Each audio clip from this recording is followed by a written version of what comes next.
오늘 이제 본문에 보니까 예수님과 어떤 사람이 대화를 하고 있죠. 그 어떤 사람이 누구일까요? 이제 올해는 좀 여기다 사탕을 좀 준비해서 퀴즈 맞추면 막 줘야겠어요. 누구하고 대화했습니까? 서기관이죠. 28절에 보니까 서기관 중 어떤 사람이 예수님에게 질문을 합니다. 그러니까 오늘 본문의 내용은 뭐냐면 어떤 서기관이 예수님께 질문하고 예수님이 답변하는 내용이 오늘 이제 본문이 되겠습니다. 그런데 그 질문이 뭐냐면 이 세상에서 가장 중요한 계명이 있다면 그것이 무엇일까요? 이렇게 물어봤습니다. 서기관이 예수님에게 28절 보니까 이제 모든 계명 중에 첫째가 무엇이니까? 첫째가 무엇이니까? 라고 하는 의미는 뭐냐면 가장 중요한 계명이 있다면 하나만 말씀해 주세요. 그런 뜻이죠. 그때 예수님이 말씀하신 내용은 첫째는 하나님을 사랑하는 것이고 둘째는 이웃을 사랑하는 것이다. 이렇게 말씀하셨습니다. 그 답변을 듣던 서기관도 기다렸다는 듯이 제가 생각하기에도 하나님 사랑과 이웃 사랑이 최고라고 생각합니다. 이렇게 대답을 했죠. 그래서 이제 예수님도 하나님 사랑과 이웃 사랑이 첫 번째, 두 번째라고 하고 또 질문했던 서기관도 이제 하나님 사랑, 이웃 사랑이 첫 번째, 두 번째라고 말을 했습니다. 그러니까 하나님 사랑 그리고 이웃 사랑이 중요하긴 한가 봐요. 그렇죠? 왜 이것이 중요할까요? 오늘 설교의 핵심이 그겁니다. 왜 이것이 가장 중요한 계명이죠? 34절에 나와 있죠? 우리 한번 같이 한 목소리를 읽어봅니다. 예수께서 시작. 예수께서 그같이 있게 대답함을 보시고 이르시되 내가 하나님 나라에서 멀지 않도다 하시니 그 후에 감히 묻는 자가 없더라. 34절에서 답을 찾으셨나요? 다시 한번 여쭤볼까요? 하나님 사랑과 이웃 사랑이 왜 이렇게 중요합니까? 하나님 나라에 멀지 않기 때문이다. 하나님 나라에서 멀지 않다는 게 뭔 뜻이죠? 다른 성경에는 번역하기를 하나님 나라에 가까이 왔다 이렇게 번역했어요. 무엇을 보시고 그렇게 이야기하셨습니까? 이 서기관이 대답하는 말을 보고 그렇게 말씀하신 거예요. 말하는 내용을 보니까 천국에서 가깝다 그 얘기예요. 조금 더 쉽게 말하면 천국에 이제 거의 다 온 것 같아. 잘하고 있어. 이런 뜻도 되겠죠. 그럼 여기서 중요한 거 한 가지를 발견하게 되죠. 그것이 무엇이냐면 하나님을 사랑하고 이웃을 사랑하는 그것이 우리가 천국 가는 거하고 깊은 관련이 있다는 거예요. 하나님을 사랑하는 것과 이웃 사랑하는 것이 우리가 천국에 가는 것과 깊은 관련이 있다 라고 하는 것을 우리가 알 수 있죠. 천국은 믿음으로 간다고 그랬는데 그 믿음이 사랑으로 표현되는 거죠. 우리가 믿음으로 천국 가는 건 맞는데 그 마음속에 믿음이 있다면 어떤 말과 행동으로 나타나느냐 그것을 이야기하는 거죠.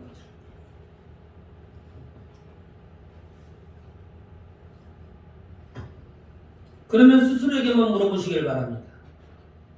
저와 여러분은 천국에 가까이 왔습니까? 속으로만.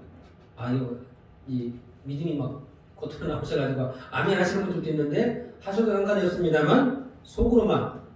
저와 여러분들은 천국에 가까이 왔습니까? 천국에 들어갈 만큼 하나님을 사랑하시느냐? 라고 하는 거예요. 천국에 들어갈 만큼 이웃을 사랑하시느냐? 라고 하는 것을 묻는 것입니다. 오늘 이 아침에 하나님을 사랑하시고 이웃을 사랑하셔서 천국에 합당한 저와 여러분 되시기를 주님의 이름으로 축원합니다. 그러면 하나님을 사랑하려면 어떻게 해야 하는 거죠? 하나님을 사랑하는 것은 어떻게 하는 것일까요? 오늘 이제 기도 중에도 말씀하셨습니다만 내 마음을 다하고 목숨을 다하고 30절에 나와 있죠. 뜻을 다하고 힘을 다하여 주 너희 하나님을 사랑하라 하신 것이요. 우리 남편들이 이렇게 하면 얼마나 좋을까? 그러죠? 우리 아내들이 나한테 이러면 얼마나 좋을까? 우리 부모님이 나에게, 우리 자녀가 나에게 이렇게 하면 얼마나 좋을까? 생각을 해봅니다만 여기 마음을 다하고 목숨을 다하고 목숨을 다한다잖아요. 육신의 목숨을 이야기하는 겁니다. 다시 말하면 몸과 마음을 다하여 그런 뜻이죠. 뜻을 다하고 힘을 다하여 그냥 형식적으로 말하는 것이 아니라 우리의 온 마음으로 뜻을 다하여는 그런 의미가 있죠. 힘을 다한다는 게 무슨 뜻이에요? 최선을 다하는 겁니다. 그것이 물질이든지 시간이든지 내 육신이든지 헌신이든지 봉사든지 예배든지 헌금생활이든지 무슨 일이든지 힘을 다하라고 하는 것이죠. 다시 말하면 우리의 몸과 마음을 다하고 그 다음에 우리의 온 마음으로 뜻을 다하고 형식적인 것이 아니라 어쩔 수 없이 하는 것이 아니라 진실한 마음으로 그리고 힘을 다하여 하나님을 사랑하라. 조금 우리식으로 표현하면 어떻게 말할 수 있어요? 죽을 힘을 다하여 하나님을 사랑하라 그 얘기예요. 죽을 힘을 다하여. 하나님을 사랑하는 최고의 방법이 무엇입니까? 하나님을 사랑하는 최고의 방법. 성경에는 여러 가지로 표현하고 있습니다만 우리가 하나님을 사랑하는 그 최고의 방법을 누가 꺾으려고 할까요? 악한 마귀가 꺾으려고 합니다. 그러니까 그것은 어디에 나타납니까? 아담과 하와에게 나타나죠. 마귀가 뱀을 통하여 아담과 하와에게 꺾으려고 했던 그것이 뭐예요? 순종입니다. 순종. 그 순종이 요즘식으로 말하면 뭐예요? 실천하는 것. 입으로만 말로만 하는 것이 아니라 진실한 마음으로 행동으로 옮기는 것. 그것을 순종이라고 말하죠. 순종하지 않을 때 우리는 그것을 불순종이라고도 말합니다만 교만이라고도 말합니다. 그래서 아담과 하와가 불순종하여 하나님 앞에 심판받은 게 아니고 교만하기 때문에 심판받았다 이렇게 표현하고 있어요. 같은 말이긴 합니다만 하나님이 볼 때에는 교만한 거예요. 불순종. 그래서 마귀가 주었던 그 시험으로 인해서 회생불능 다시는 에덴 동산으로 들어가지 못하도록 하나님과의 관계를 완전히 끊어버렸죠. 그러니까 마귀가 시험할 때 그냥 한번 우리 시골 말로 찔벅찔벅 무단시라고 하나요? 맥없이 이게 쿡 찔러보는 게 아니에요. 한 번 찌를 때 어떻게 해요? 치명상을 입힙니다. 치명상. 그러니까 마귀의 시험에 쉽게 노출되면 안 됩니다. 그걸 허용해줘도 안 되는 겁니다. 뭐 이번만 그렇게 하고 다음에만 더 잘하면 되지. 그 다음이 없다니까요. 그래서 이 교만의 반대가 겸손과 순종이죠. 아담은 겸손하고 순종하였습니다. 그것을 깨기 위해서 마귀가 교만이라고 하는 무기로 꺾어버린 거죠. 사무엘상 15장 22절에 보니까 이렇게 말씀하고 있습니다. 순종이 제사보다 낫고 듣는 것이 순양의 기름보다 낫다. 이 듣는다는 게 무슨 뜻이에요? 귀로 듣는다는 의미가 아니라 말씀을 듣는다. 말씀에 순종한다. 그 얘기예요. 그러니까 순종을 우리식으로 두 가지로 이렇게 해석을 해놓은 겁니다. 그러니까 다시 말하면 순종은 제사보다 낫다. 예배 드리는 것보다 낫다. 그 얘기예요. 하나님 앞에 서는 것보다 하나님께 좋은 것을 드리고 우리의 진실한 마음을 보이는 그거보다 더 중요한 게 뭐냐면 순종이라는 거예요. 오늘 본문 33절에도 말씀하고 있습니다. 하나님을 사랑하고 이웃을 사랑하는 것이 전체로 드리는 모든 번제물과 기타 제물보다 낫다. 이렇게 말씀하시죠. 전체가 뭐예요? 전체. 모든 것 그런 뜻이죠. 모든 번제보다 그런 뜻입니다. 우리가 드릴 수 있는 모든 예배보다 그런 뜻이에요. 또는 제물보다 우리가 드리는 헌금, 우리가 드리는 정성, 그것보다도 더 중요한 게 뭐예요? 하나님을 사랑하고 이웃을 사랑하는 그것. 그래서 예수님이 뭐라고 말합니까? 너희가 하나님께 예배로 갈 때, 제사 드리러 갈 때에 어린 양이 구덩이에 빠져 있으면 건져주지 않겠느냐 말씀하시죠. 하물며 하나님의 백성이겠느냐 라고 말씀하시잖아요. 그러니까 사랑을 베푸는 것, 그것이 예배 시간 더 빨리 가는 것보다 더 중요하다는 거예요. 생명 살리는 것이. 짐승 살리는 것도 그렇게 하거늘 하나님의 백성이겠느냐라고 말씀하시죠. 그러므로 하나님을 사랑하는 최고의 방법은 하나님을 사랑하고 이웃을 사랑하는 것에 순종하는 것이죠. 실천하는 것, 거기에 있는 것입니다. 그 사랑의 표현이 이제 사랑으로 나타나기도 합니다만 그것이 예배로 나타나기도 합니다. 우리의 진실한 마음을 어디다가 표현해요? 어디다가 표현해요? 표현할 길이 없잖아요. 사랑한다고 고백하는 것도 한두 번이지.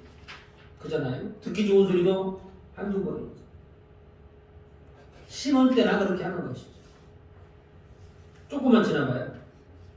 눈만 뜨면 싸우잖아요. 눈만 뜨면.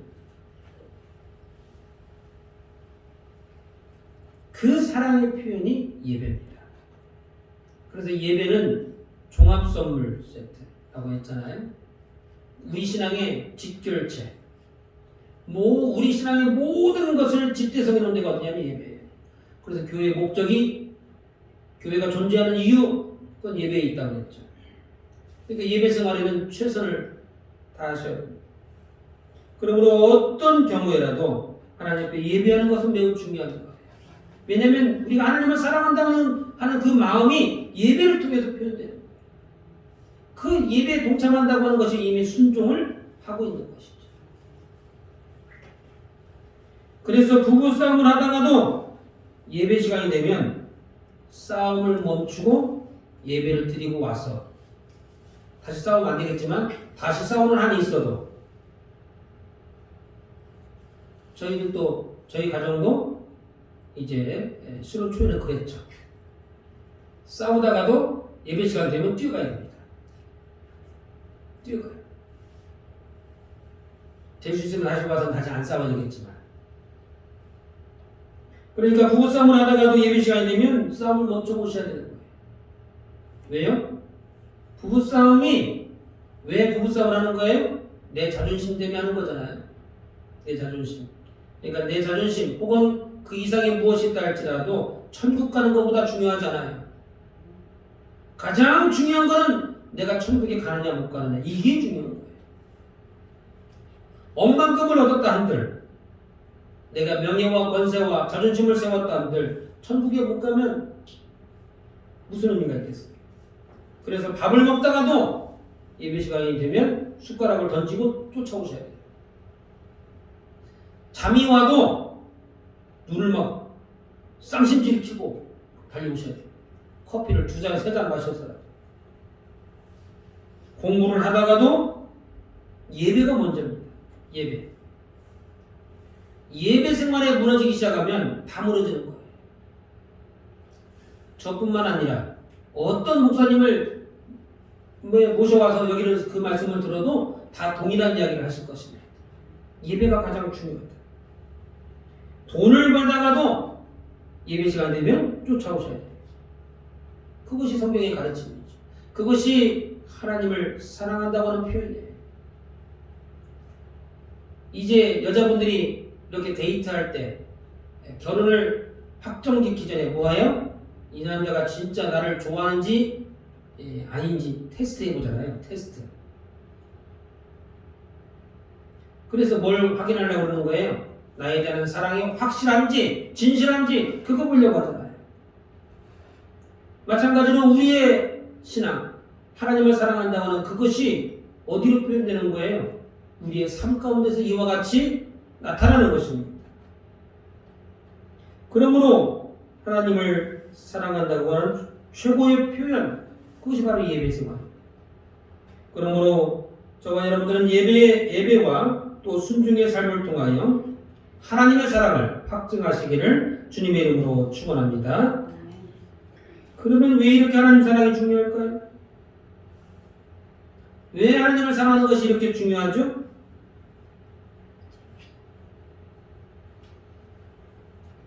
(34절에) 나와 있잖아요. 하나님 나라에서 멀지 않다고. 천국과는 뭐 지름길이 있다면 이거잖아요. 하나님을 사랑하는 거. 그런데 하나님 사랑을 그러면 어떻게 해야 됩니까? 예배 생활을 통해서 한다고도 말씀을 드렸습니다만 29절에 나와 있어요. 우리 한번 같이 읽어볼까요? 예수께서 시작. 예수께서 대답하시되 첫째는 이것이니 이스라엘아 들으라. 주 곧 우리 하나님은 유일한 주시라. 그래서 30절에 마음과 목숨과 뜻과 힘을 다하여 하나님을 사랑하라. 그렇게 말하죠. 하나님을 사랑하는 그 이유가 있다면 29절 곧 우리 하나님은 유일한 주님이시기 때문에 하나님만 사랑하라. 이렇게 이해가 되죠? 그렇게 해석하고 있습니다. 단서 조항을 붙였어요. 그냥 하나님을 사랑하는 게 아니고 왜 사랑하라고 그래요? 우리 하나님은 유일하신 하나님이기 때문에 그 하나님만 사랑해야 된다. 이렇게 말하죠. 그러므로 이 땅에는 다른 신들이 존재한다는 거예요? 존재하지 않다는 거예요? 존재하지 않습니다. 유일하신 하나님. 신 중에 이제 오직 하나님만 존재하신다. 그 말은 또 다른 말로 말하면 우상숭배하지 말라는 거예요. 우상숭배. 왜냐하면 우리의 하나님은 유일하신 하나님이기 때문에 다른 곳에 신이 존재하지 않기 때문에 거기에 우리의 사랑을 쏟고 우리의 정성을 쏟을 필요가 없다는 것이죠. 오직 하나님께만 하나님을 사랑하라 이렇게 말하고 있습니다. 그러므로 하나님을 사랑한다고 하는 것은 어떤 것이 되는 거예요? 우상 숭배를 하지 않는다는 우리의 신앙 고백이 되는 겁니다. 나는 우상 숭배를 잘 몰라. 안 해. 있는지도 몰라. 그것을 어떻게 하냐고요? 하나님을 사랑하는 것으로 나타난다. 그 하나님 사랑이 예배로 표현된다. 그 하나님 사랑이 예배와 순종으로 나타난다는 것이죠. 그러므로 하나님을 사랑한다고 하는 것은 매우 중요한 신앙 고백이 되는 거예요. 매우 중요하다 그 얘기입니다. 우리 신앙생활에 있어서의 기둥과도 같은 거예요. 이거 빼면 아무것도 남지 않아요. 그만큼 중요해요.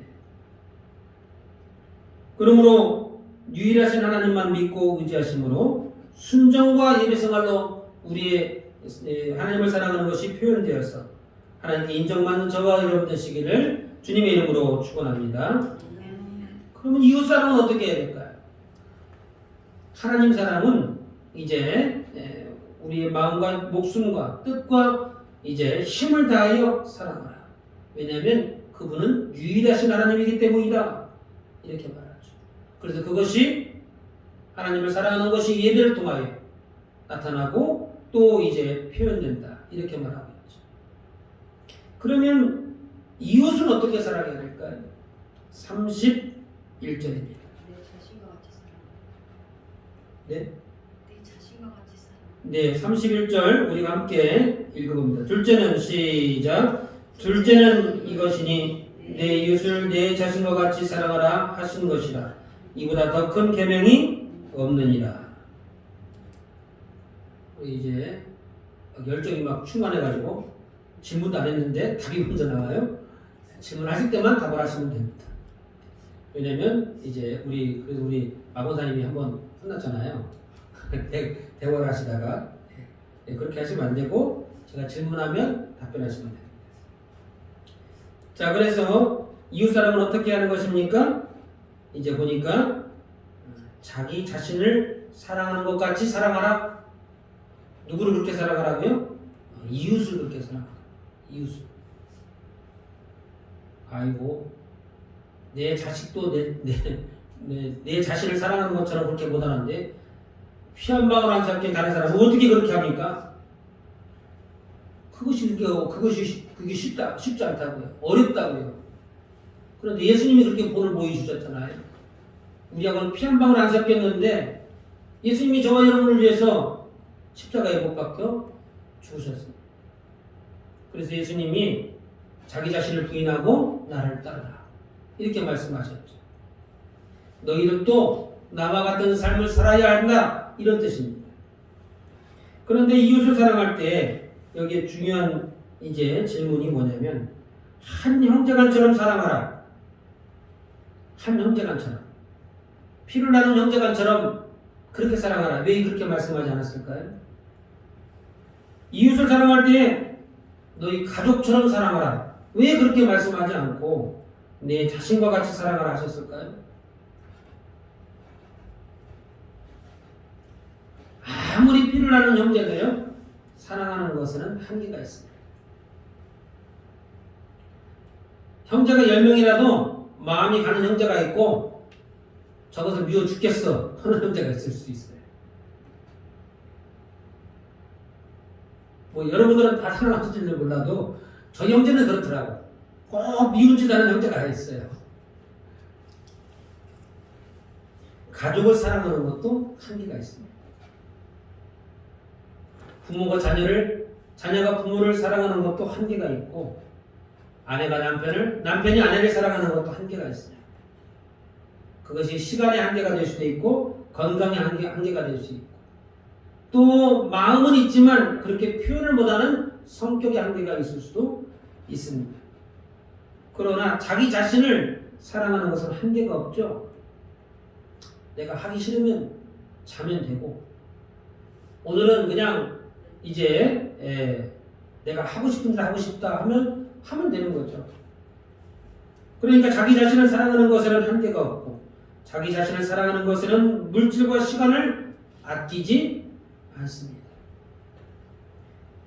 우리 이웃을 사랑할 때에도 그렇게 하라는 거예요. 그렇게. 나 자신을 대하는 것처럼. 그래서 심지어는 어떻게 해요? 자기 자신이 잘못했어도 누가 뭐라고 하면 뭐예요? 나름대로 다 이유가 있어요. 나름대로. 내가 그럴 수밖에 없었다는 것이죠. 내가 피해를 줘서 미안하긴 한데 나도 어쩔 수 없었어. 이렇게 말하잖아요. 우리 이웃이 혹시 그런 공경에 처해 있을 때 어떻게 하라고요? 그 사람 그럴 사람 아니야. 꼭 나를 변호하는 것처럼. 아유, 이번 한 번 그렇게 했는가 보네. 아유, 절대 그럴 사람 아니야. 이렇게 말해주고 감사해야 된다는 거예요. 쉬운 것이 아니죠. 쉬운 것이 아니에요. 그런데 우리의 이웃은 다 나하고 좋은 관계를 맺는 사람만 이웃인가요? 그렇지 않은 사람도 이웃입니다. 형제간도 관계가 다 좋은 사람만 형제가 아닌가요?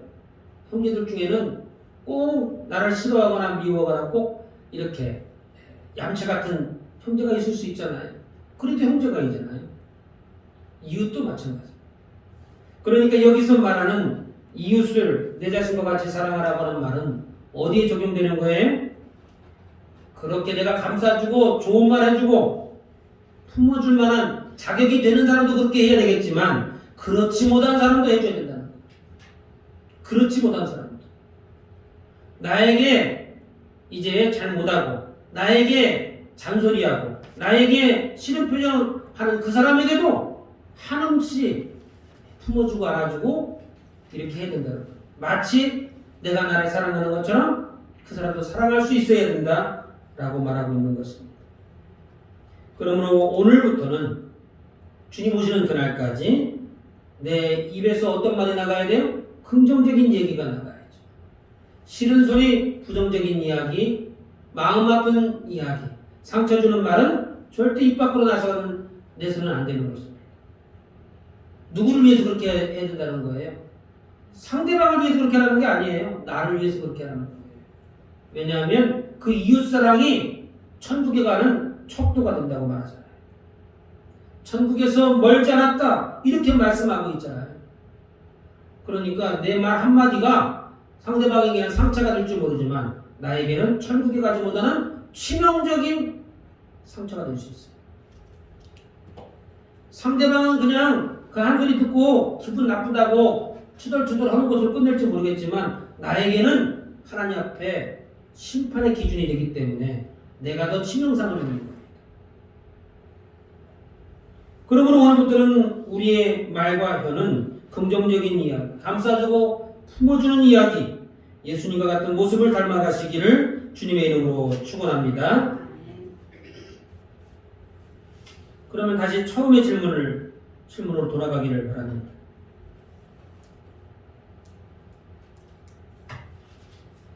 하나님 사랑과 이웃 사랑이 왜 이토록 중요할까요?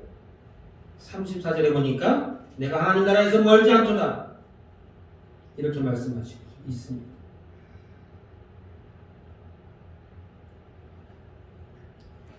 우리가 이렇게 한번 질문을 해볼 수 있죠. 예수님이 이 병자들을 고쳐줄 때에 몇 가지 질문을 하시고 그 질문 속에서 신앙 고백을 듣고 난 다음에 뭐라고 말씀하십니까? 오늘 내가 너를 구원하였다 이렇게 말합니다. 그 신앙 고백이 너를 구원했다는 거예요. 그러면서 병도 고쳐주십니다. 영혼 구원을 먼저 해주시고 병도 고쳐주세요. 그래서 예수님 십자가 달리실 때에 나를 기억해 주옵소서라고 하는 강도의 질문에 뭐라고 말합니까? 오늘 내가 나와 함께 낙원에 이르리라. 구원받았다 그렇게 얘기하잖아요. 그러면 오늘 여기에 이 서기관도 대답을 잘했으니까 오늘 구원이 너에게 이르렀다 이렇게 해줄 수 있을 텐데 천국에 합당하다. 천국에 들어갔다는 얘기는 아니잖아요. 다른 표현은 천국에 가까이 왔다고 하는 표현을 하고 있습니다. 쉽게 말하면 천국 문 앞에까지는 왔다 그 뜻이잖아요. 이게 좋은 예수님이 좋은 답변을 해주셨다고 해야 되는지 이 서기관 입장에서 아니면 안타깝게 생각해야 될지 여러분은 어떻게 생각하세요? 이왕에 좀 해주실 것 같으면 천국 아래목에 왔다 이렇게 해주시면 얼마나 좋아. 천국에 가까이 왔다. 좀 다른 말로 표현하면 천국 문턱까지는 왔어. 문턱을 넘어야지. 그런 뜻 아닌가요? 왜 이렇게 대답하셨을까요? 이게 굉장히 중요하죠. 저와 여러분의 신앙이 천국을 향하고 있는 건 분명한데 천국의 문턱까지는 왔는데 넘어서질 못하는 신앙이 될 수 있다는 거예요. 그런 신앙이 있다는 것이죠. 적어도 오늘 서기관은 그렇다는 거예요. 저와 여러분은 충분히 안으로 들어가서 구원받은 백성이지만 여기 적어도 서기관은 그렇지 못한 신앙이 그런 자세를 가지고 있다라고 하는 것을 우리가 알게 됩니다. 28절에 나와 있습니다. 서기관 중 한 사람이 그들이 변론하는 것을 듣고 그들이가 누구예요? 예수님하고 주변 사람들 또 다른 서기관들과 제사장들 바리새인들 이 사람들과 지금 변론을 하고 있다는 거예요. 질문하고 답변하고 그런데 그 질문이 다 신앙적인 질문 정말 몰라서 하는 질문이 아니고 예수님이 어떻게 하시는가 떠보려고 하는 질문이에요. 예수님이 말씀하시다가 실수만 하면 그냥 한번 잡아보려고 시험해 보시는 거다 그 얘기입니다. 그러니까 28절에 보니까 그들이 변론하는 것을 듣고 예수께서 잘 대답하시는 줄 알고 나와 묻되 가장 어려운 질문을 하셨다 그 얘기예요. 대답을 너무 잘하니까 조금 실력 있는 사람이 나와가지고 조금 어려운 거 요거는 대답 못하겠지 딱 내놨다 그 얘기예요. 그것을 어떻게 그것이 아니겠죠. 어떻게 그럴 수 있을까요? 34절에 그 증거가 나와 있죠. 예수께서 그같이 이렇게 대답을 모시고 이르시되 내가 하나님 나라에서 멀지 않도다 하시니 그 후에 감히 묻는 자가 없더라. 이거는 대답 못하시겠지라고 하면서 좀 실력 있는 사람이 딱 대답을 질문했어요. 그러니까 예수님이 거기에 막힘이 없이 대답하니까 그 이후로는 누구도 시비를 걸지 않더라고요. 그러니까 그게 지금 무슨 뜻이에요? 이 서기관의 질문의 의도 속에 순수한 믿음이 순수한 질문이 아니었다라고 하는 것을 증명해 주고 있습니다. 그러니까 예수님도 뭐라고 말해요? 이제 34절에 보니까 지혜 있게 대답함을 보시고 이르시되 네가 하늘나라에서 멀지 않도다. 천국 문턱까지는 갈 수 있겠다. 이렇게 대답하셨어요. 왜 천국 안으로 들어간다고 말씀하지 않았을까요? 이론으로는 잘 알고 있기 때문에 그렇습니다. 실천하지 않고 이론으로는 잘 알아요. 그래서 그 이론대로 천국문을 향하여 방향도 잘 잡았어요. 그러니까 서기관까지 하죠. 서기관은 무슨 일을 하냐면 성경을 필사. 옛날에는 인쇄술이 없었기 때문에 다 적습니다. 그리고 성경을 가르치는 일을 했어요. 그러니까 천국을 향한 믿음의 이제 방향은 잘 잡았지만 뭘 하지 못하는 거예요? 이론은 잘 알아요. 하나님을 사랑하고 이웃을 사랑하는 것이 모든 번제를 드리는 것보다 옳다는 것을 알지만 그렇게 실천하지는 않는 거죠. 그러니까 천국 문턱까지는 갈 수 있을지 몰라도 안으로 들어가기는 아직 확정되지 않은 것입니다. 그러므로 우리가 신앙생활을 하고 방향을 잡는 것은 굉장히 중요합니다만 뭐가 더 중요해요? 실천하는 게 더 중요해요. 순종하는 것이 훨씬 더 중요하다라고 하는 것을 말씀하고 있습니다. 어떤 의도로 하나님을 믿느냐? 무엇 때문에 신앙생활을 하느냐? 이것이 중요하다 그 얘기입니다. 순수한 믿음 생활. 하나님 주신 말씀이면 어떤 말씀이든지 순종하려고 하는 신앙 자세. 그것이 중요하다는 것이죠. 이론적으로는 잘하는데 실천하지 못하거나 시험 삼아 한번 해보는 그런 신앙 자세, 그것은 옳지 못합니다. 옳지 못할 뿐만 아니라 천국에 합당한 자가 될 수 없는 것이죠. 내가 좋아하는 사람에게는 한없이 잘해주지만 내가 좋아하지 않는 사람에게는 냉정하게 대하는 그것도 역시 잘못된 것이다 말씀하고 있습니다. 그러므로 올 한 해를 살아가면서 하나님을 사랑하시고 우리의 이웃을 사랑하셔서 천국에 합당한 자, 천국 백성이 되시고 올바른 믿음의 자세를 가지시기를 주님의 이름으로 축원합니다. 우리 한번 같이 각자에게 주신 말씀을 가지고 소리내어 기도합니다. 하나님, 우리의 불순종을 용서하시고 예배생활의 소홀함을 용서하여 주옵소서. 적어도 올해부터는 이제 올 한 해를 살아가는 동안에는 예배생활에 최선을 다하게 하셔서 하나님을 사랑하고 우리 이웃을 내 몸과 같이 사랑할 수 있도록 축복하여 주옵소서.